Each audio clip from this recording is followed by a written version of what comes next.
Hello students, welcome to study of maths and reasoning. तो GK GS के बहुत ही बढ़िया प्रश्नों के साथ शुरू करते हैं आज इस वीडियो को। आज हमने इस वीडियो में एसएससी सीजीएल 2023 के क्वेश्चनों को लिया है। चलिए शुरू करते हैं। हमारा यहाँ पर पहला क्वेश्चन है कि निम्न में से किस संगठन की स्थापना सन 1885 में हुई थी। तो यहाँ पर ऐसा कौन सा संगठन है दोस्तों जिसकी स्थापना 1885 में हुई थी? आइए इसके ऑप्शन देख लेते हैं। ऑप्शन ए भारतीय राष्ट्रीय कांग्रेस, ऑप्शन बी भारतीय कम्युनिस्ट पार्टी, ऑप्शन सी मुस्लिम लीग या option D east India company. तो इसका करेक्ट आंसर यहाँ पर क्या हो जाएगा? इसका करेक्ट आंसर हो जाएगा ऑप्शन ए भारतीय राष्ट्रीय कांग्रेस। तो जो भारतीय राष्ट्रीय कांग्रेस थी दोस्तों, उसकी स्थापना सन 1885 में हुई थी। और इसके संस्थापक कौन थे दोस्तों? तो इसके संस्थापक थे ए ओ ह्यूम। तो जो ए ओ ह्यूम थे दोस्तों, यही भारतीय राष्ट्रीय कांग्रेस के संस्थापक महासचिव थे। अब इसी के साथ अगर बात करें कि भारतीय राष्ट्रीय कांग्रेस के प्रथम अध्यक्ष कौन थे दोस्तों, तो वह थे व्योमेश चंद्र बनर्जी, जिन्हें हम डब्ल्यू.सी. बनर्जी के नाम से भी जानते हैं। तो ये दो इंपॉर्टेंट पॉइंट आपको ध्यान में रखना है। हमें यहाँ पर कुछ अन्य संगठन भी दिखाई दे रहे हैं दोस्तों। अगर इनके बारे में हम चर्चा करें तो जो ईस्ट इंडिया कंपनी थी दोस्तों, इसकी स्थापना हुई थी 31 दिसंबर 1600 को।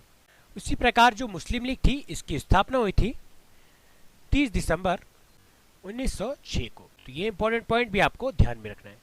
चलिए बढ़ते हैं हमारे नेक्स्ट क्वेश्चन की तरफ। हमारा नेक्स्ट क्वेश्चन यहाँ पर है कि लोमस ऋषि गुफा, जो एक मानव निर्मित गुफा है, वह भारत के किस राज्य में स्थित है? तो आइए ऑप्शंस देख लेते हैं। ऑप्शन है Telangana, option B Bihar, option C Karnataka या ऑप्शन डी गोवा। तो इसका करेक्ट आंसर यहाँ पर क्या हो जाएगा? इसका करेक्ट आंसर हो जाएगा ऑप्शन बी बिहार।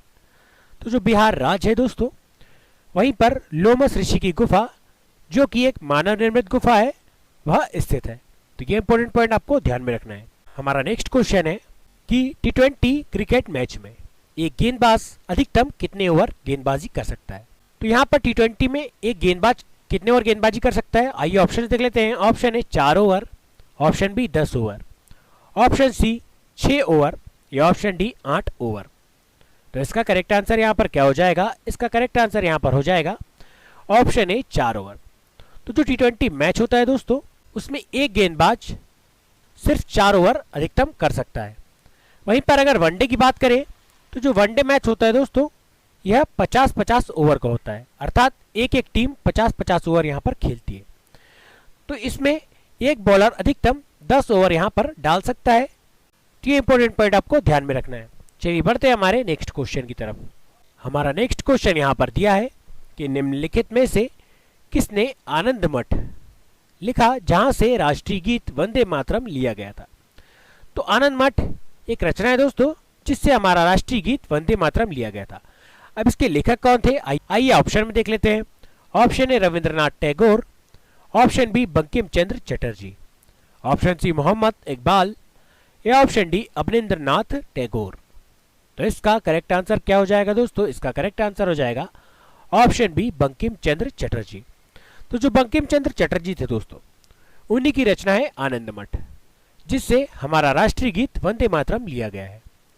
इसी प्रकार अगर बात करें, हमारा जो राष्ट्रीय गान है जन गण मन, इसके लेखक कौन थे दोस्तों? तो इसके लेखक थे रविंद्रनाथ टैगोर। वहीं पर अगर मोहम्मद इकबाल की बात करें तो मोहम्मद इकबाल के द्वारा एक गीत लिखा गया था दोस्तों, वह था सारे जहां से अच्छा हिंदुस्तां हमारा। तो ये गीत के रचनाकार है मोहम्मद इकबाल। तो ये इंपॉर्टेंट पॉइंट भी आपको ध्यान में रखना है। चलिए बढ़ते हैं हमारे नेक्स्ट क्वेश्चन की तरफ। हमारा नेक्स्ट क्वेश्चन यहाँ पर है कि मनाली और केलांग के बीच यात्रा के समय कुल दूरी को कम करने के लिए सबसे लंबी राजमार्ग एकल ट्यूब सुरंग का नाम क्या है? तो जो मनाली और केलांग है दोस्तों, इसके बीच की कुल दूरी को कम करने के लिए एक टनल बनाई गई थी। उस टनल का नाम क्या है हमसे पूछा गया। ऑप्शन देख लेते हैं। ऑप्शन ए जवाहर सुरंग, ऑप्शन बी अटल सुरंग, ऑप्शन सी नटुवाड़ी सुरंग या ऑप्शन डी करबुदे सुरंग। तो इसका करेक्ट आंसर क्या हो जाएगा? इसका करेक्ट आंसर हो जाएगा ऑप्शन बी अटल सुरंग। तो अटल सुरंग जो एक ट्यूब सुरंग है दोस्तों, वह मनाली और केलांग के बीच के समय और कुल दूरी को कम करती है। तो ये इंपॉर्टेंट पॉइंट आपको ध्यान में रखना है। अब बात करें अगर अटल सुरंग की, इसकी अगर कुल लंबाई की बात करें तो इसकी कुल लंबाई है 9.02 किलोमीटर और इसकी आधारशिला रखी थी दोस्तों अटल बिहारी वाजपेयी ने 3 जून 2000 को। तो ये इंपॉर्टेंट पॉइंट भी आपको ध्यान में रखना है। चलिए बढ़ते हैं हमारे नेक्स्ट क्वेश्चन की तरफ। हमारा नेक्स्ट क्वेश्चन यहाँ पर है कि पुरी के जगन्नाथ मंदिर किस भारतीय नृत्य शैली को चित्रित किया है। तो जो पुरी का जगन्नाथ मंदिर है दोस्तों, वह किस भारतीय नृत्य शैली को चित्रित करता है। ऑप्शन देख लेते हैं। Option A Kuchipudi, option B Kathak, option C Bharatanatyam, option D Odissi. तो इसका करेक्ट आंसर क्या हो जाएगा दोस्तों? इसका करेक्ट आंसर हो जाएगा ऑप्शन डी ओडिसी। जो पुरी का जगन्नाथ मंदिर है उसमें ओडिसी जो भारतीय नृत्य शैली है उसको चित्रित किया गया है।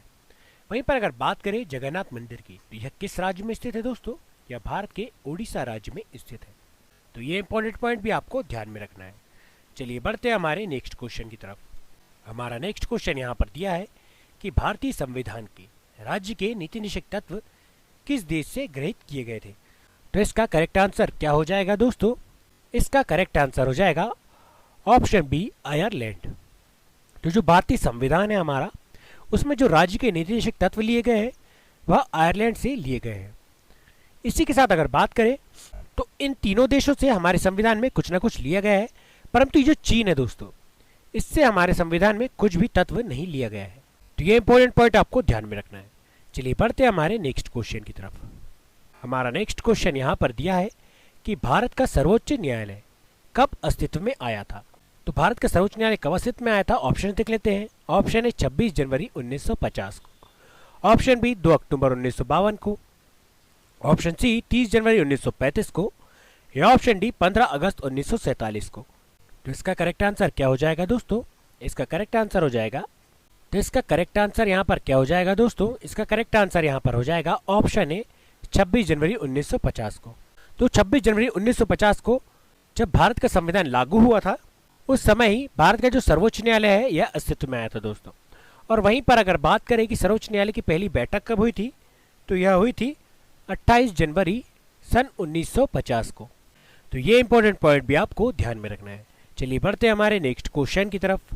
हमारा नेक्स्ट क्वेश्चन यहाँ पर दिया है कि खान बहादुर खान ने 1857 के विद्रोह का नेतृत्व कहाँ से किया था। Option A Kanpur, option B Lucknow, option C Bareilly, या ऑप्शन डी दिल्ली। तो इसका करेक्ट आंसर यहाँ पर क्या हो जाएगा दोस्तों? इसका करेक्ट आंसर यहाँ पर हो जाएगा ऑप्शन सी बरेली। तो खान बहादुर खान जो एक स्वतंत्रता सेनानी थे, उन्होंने सन 1857 के विद्रोह में बरेली से नेतृत्व किया था।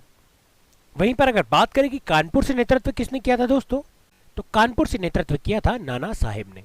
किसने किया था दोस्तों? नाना साहेब ने। तो दिल्ली से नेतृत्व किसने किया था दोस्तों? दिल्ली से नेतृत्व किया था बहादुर शाह जफर ने। किसने किया था दोस्तों? बहादुर शाह जफर ने। इसी प्रकार लखनऊ से नेतृत्व किया था, तो लखनऊ से बेगम हजरत महल ने 1857 के विद्रोह में लखनऊ से नेतृत्व किया था। तो ये इंपॉर्टेंट पॉइंट भी आपको ध्यान में रखना है। चलिए बढ़ते हैं हमारे नेक्स्ट क्वेश्चन की तरफ। हमारा नेक्स्ट क्वेश्चन यहाँ पर दिया है कि सुंग वंश का अंतिम शासक कौन था। तो सुंग वंश का अंतिम शासक कौन था दोस्तों? ऑप्शन देख लेते हैं। Option A Pushyamitra Shunga, option B Bhavabhuti, option C Devabhuti, या ऑप्शन डी शशांक। तो इसका करेक्ट आंसर यहाँ पर क्या हो जाएगा? इसका करेक्ट आंसर यहाँ पर हो जाएगा ऑप्शन सी देवभूति। तो जो देवभूति शुंग था दोस्तों, यही शुंग वंश का अंतिम शासक था। इसके बाद अगला वंश जो अस्तित्व में आया था वह था कण्व वंश, और कण्व वंश के बाद अगला वंश था सातवाहन वंश। तो इन वंशों का क्रम पूछा जाता है दोस्तों, तो ये भी आपको ध्यान में रखना है, शुंग कण्व सातवाहन। वहीं पर बात करें कि शुंग वंश का संस्थापक कौन था दोस्तों, तो शुंग वंश का संस्थापक था पुष्यमित्र शुंग। और पुष्यमित्र शुंग के बाद जो शासन किया था दोस्तों, वह किया था अग्निमित्र ने। शुंग का जो पुत्र था दोस्तों, उसका नाम था अग्निमित्र। तो ये इंपॉर्टेंट पॉइंट भी आपको ध्यान में रखना है। चलिए बढ़ते हैं हमारे नेक्स्ट क्वेश्चन की तरफ। हमारा नेक्स्ट क्वेश्चन यहाँ पर दिया है कि कौन सी पहाड़ियां मेघालय पठार का हिस्सा है। ऑप्शंस देख लेते हैं। ऑप्शन ए अन्नामलाई पहाड़ियां, ऑप्शन बी कार्डेमम पहाड़ियां, ऑप्शन सी नीलगिरी पहाड़ियां, या ऑप्शन डी जयंतिया पहाड़ियां। तो इसका करेक्ट आंसर यहाँ पर क्या हो जाएगा? इसका करेक्ट आंसर यहाँ पर हो जाएगा ऑप्शन डी जयंतिया पहाड़ियां। तो जो मेघालय पठार है दोस्तों, इसका हिस्सा है जयंतिया पहाड़ियां। इसी के साथ मेघालय पठार में दो अन्य पहाड़ियां भी हैं, जिसमें अगर बात करें तो एक होती है गारो की पहाड़ियां और दूसरी होती है खासी की पहाड़ियां। तो इस प्रकार कुल मिलाकर यहाँ पर तीन पहाड़ियां हैं जो कई बार परीक्षाओं में पूछी जा चुकी हैं। गारो पहाड़ियां, खासी पहाड़ियाँ और जयंतिया पहाड़ियाँ। इन्हीं के नाम पर यहाँ पर जनजाति भी है दोस्तों, तो ये इंपॉर्टेंट पॉइंट आपको ध्यान में रखना है। चलिए बढ़ते हैं हमारे नेक्स्ट क्वेश्चन की तरफ। हमारा नेक्स्ट क्वेश्चन हमें यहाँ पर दिया है कि पहला महिला क्रिकेट विश्व कप किस देश में आयोजित किया गया था। ऑप्शंस देख लेते हैं। Option A Australia, option B West Indies, option C New Zealand या ऑप्शन डी इंग्लैंड। तो इसका करेक्ट आंसर यहाँ पर क्या हो जाएगा? इसका करेक्ट आंसर यहाँ पर हो जाएगा ऑप्शन डी इंग्लैंड। तो जो इंग्लैंड देश है दोस्तों, वहीं पर पहली बार महिला क्रिकेट विश्व कप का आयोजन किया गया था। तो दोस्तों आज के वीडियो में बस इतना ही। अगर आपको हमारा वीडियो पसंद आया है तो हमारे वीडियो को लाइक कीजिए, चैनल को सब्सक्राइब कीजिए और अपने दोस्तों के साथ इस वीडियो को ज़्यादा से ज़्यादा शेयर कीजिए। और अगर आपको हमारी वीडियो से रिलेटेड कोई समस्या है तो आप कमेंट बॉक्स में कमेंट ज़रूर कर सकते हैं, हम उसका रिप्लाई ज़रूर करेंगे। वीडियो देखने के लिए धन्यवाद।